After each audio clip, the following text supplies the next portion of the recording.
मनुष्य जीवन का एक ही लक्ष्य है, वो है आत्म साक्षात्कार, सेल्फ रियलाइजेशन। ये आत्म साक्षात्कार के लिए ही मनुष्य शरीर मिला है। हाँ, जिस प्रकार एक पेन होता है, वो पेन को बनाने का पर्पस क्या है? लिखना।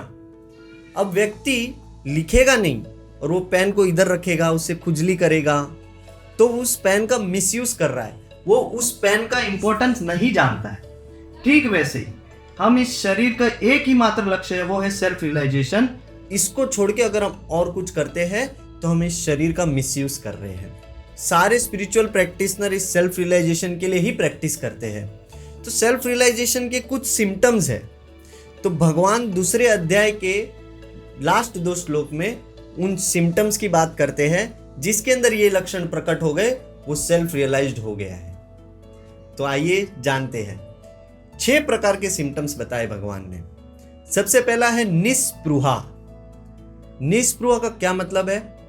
जिस प्रकार एक समुद्र में बहुत सारी लहरें आती जाती रहती है ना, ठीक वैसे ही हमारे हृदय में बहुत सारी कामनाएं आती जाती रहती है।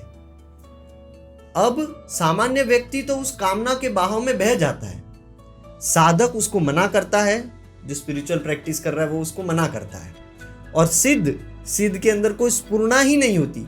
इसलिए भगवान कह रहे निस्पृहा, उसके अंदर कोई भौतिक वासना की स्फुरना होती ही नहीं। फिर दूसरा शब्द है निर्मोहा। निर्मोहा का क्या मतलब है? कि मैं ये शरीर हूं और शरीर से रिलेटेड सब कुछ मेरा है। इसको कहते हैं मोह। भारत में तो देखा जाता है, भाई लोग आपस में बहुत लड़ाई करते हैं।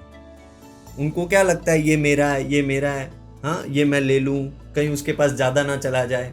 इसके वजह से बहुत आपस में भाई लोग लड़ाई करते हैं। वो जगह जो है, प्रॉपर्टी जगह के लिए, जिस जगह के लिए लड़ाई हो रहा है, वो जगह भी सोचता होगा कि ऐसे कितने आए बोलने वाले मेरा है मेरा है, सब चले गए, मैं तो इधर का इधर ही हूँ, है ना। व्यक्ति चला जाता है, जमीन उधर का उधर ही रहता है। हम फालतू ही आपस में लड़ते हैं, अपना दिमाग खराब करते हैं और परेशान रहते हैं। लेकिन जो साधु होता है वो ये सोचता है मेरा कुछ भी नहीं है इधर, ये शरीर भी मेरा नहीं है। निर्मोह, उसको कोई ममता ही नहीं है किसी भी चीज से, सब चीज से वो विरक्त रहता है, निर्मोह। फिर तीसरा शब्द है निरअहंकार।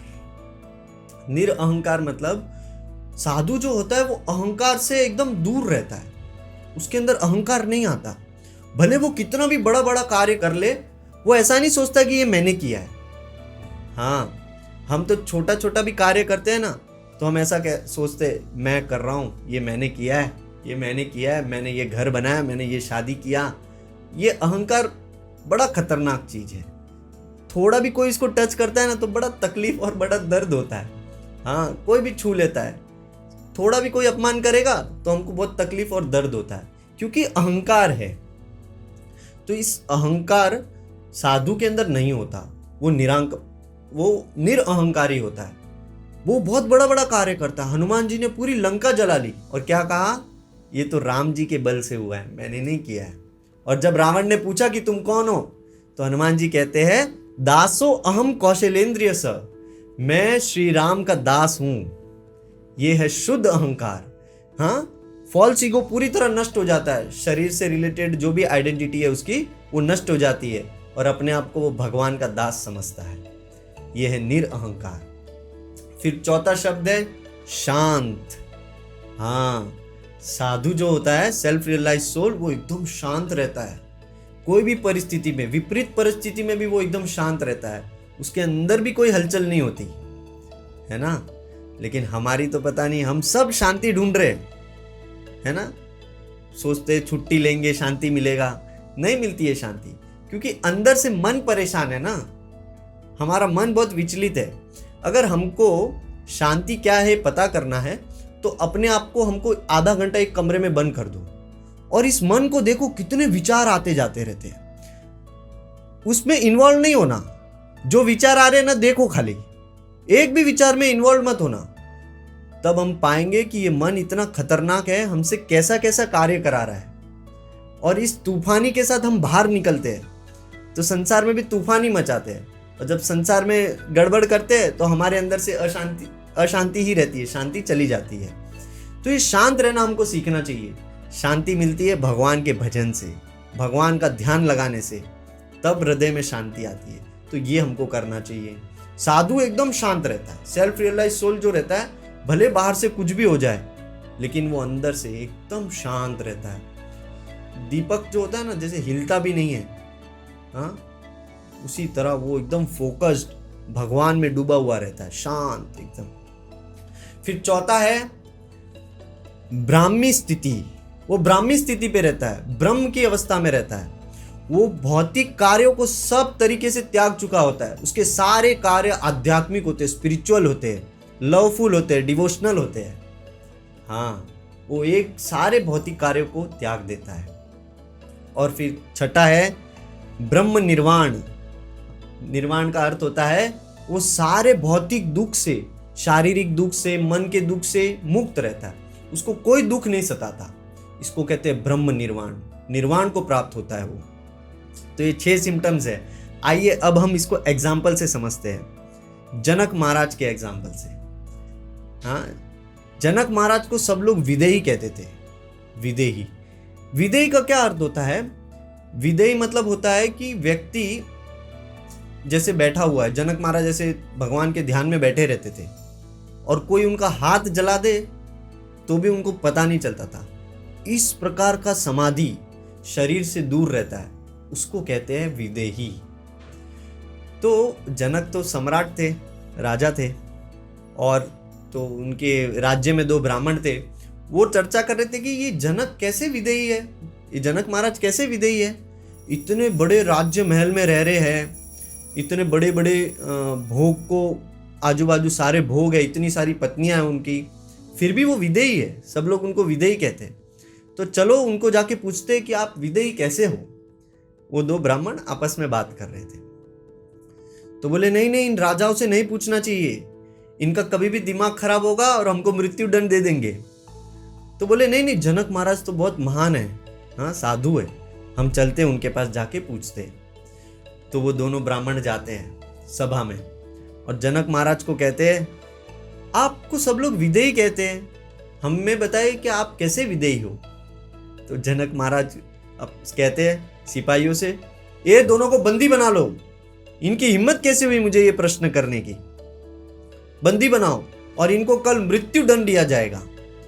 तो वो दोनों तो घबरा गए कि अब क्या करें, तुमको ना बोला था, एक बोलता है तुमको ना बोला था राजाओं से नहीं पूछना चाहिए, इनका दिमाग कभी भी खराब होता है।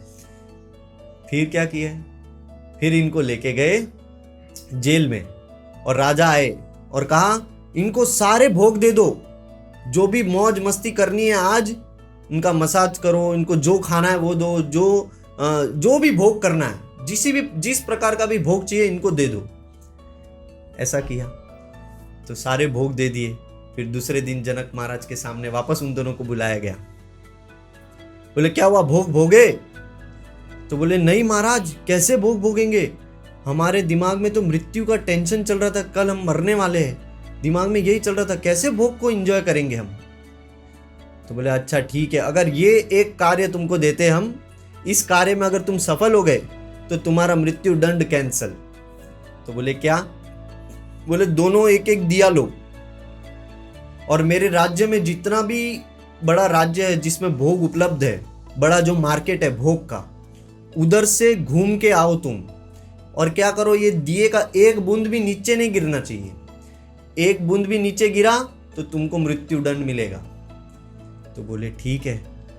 दोनों जन लेके गए, हाथ में दिया लेके जा रहे एकदम ध्यान से, फिर वापस आए, एक भी बूंद नहीं गिरा। तो बोले कि वाह, तुम्हारा मृत्यु दंड कैंसल। फिर जनक महाराज कहते हैं मैं ऐसे ही विदेही हूँ, जिस प्रकार तुम्हारे आजू बाजू सब भोग था फिर भी तुमने भोग नहीं भोगा, क्यों? तुम्हारे दिमाग में था कि मृत्यु आने वाली है। ठीक वैसे ही मैं हमेशा ये सोचता रहता हूँ कि मैं मरने वाला हूँ, हाँ मेरी मृत्यु आएगी ये शरीर से, इसलिए मेरी भोग में रुचि नहीं होती। और मैं ध्यान में कैसे रहता हूँ, जैसे तुम ये दिए का एक बूंद भी नीचे नहीं गिरा, क्यों? क्योंकि तुमने सोचा कि ये दिए का एक बूंद, दिए को एकदम अच्छे से लेके जाना ये सबसे जरूरी कार्य है। आजू बाजू भोग था फिर भी तुम्हारा ध्यान नहीं गया। ठीक वैसे ही मैं भी समाधि भगवान के ध्यान में रहता हूँ और ये सोच के कि भगवान का ध्यान ये मनुष्य जीवन का सबसे ऊंचा कार्य और सबसे इम्पोर्टेंट कार्य है, इसके लिए मेरा ध्यान किधर भी नहीं फिसलता, किधर भी नहीं गिरता, इस तरह मैं फोकस समाधि में रहता हूँ, इसके लिए लोग मुझे विदेही कहते हैं। तो इस प्रकार का एग्जाम्पल जनक महाराज, जो महान संत साधु भगवान के चिंतन में डूबे हुए समाधि में रहते थे। हमारा तो क्या प्लानिंग चलता रहता है आगे का, है ना, आगे ये करना है, आगे वो करना है, ऐसा करना है, वैसा करना है। जनक महाराज कह रहे हैं, मैं हर पल ये सोचता हूँ कि मुझे मृत्यु आने वाली है, इसलिए मेरा भोगों में रुचि नहीं होता। मैं प्लानिंग नहीं करता, मैं भगवान के ध्यान में डूबा हुआ रहता हूँ। इस प्रकार हमको जीना चाहिए, तब हमारा मनुष्य जीवन सफल होगा। तो ये कुछ लक्षण थे। भगवान कहते हैं दूसरे अध्याय में अंतिम श्लोक में कि कोई भी अंत समय में भी इन लक्षणों को अगर प्राप्त कर लेगा तो वो मेरे धाम को प्राप्त कर लेगा। तो मनुष्य जीवन का एकमात्र लक्ष्य है, वो है आत्म साक्षात्कार। इधर हमारा दूसरा अध्याय समाप्त होता है। अगर आप लोगों ने पहले अध्याय और दूसरे अध्याय और इंट्रोडक्शन के वीडियोस नहीं देखे हैं तो आप देख लीजिए और सब लोग गीता को अपने जीवन में लगाइए। हरे कृष्णा।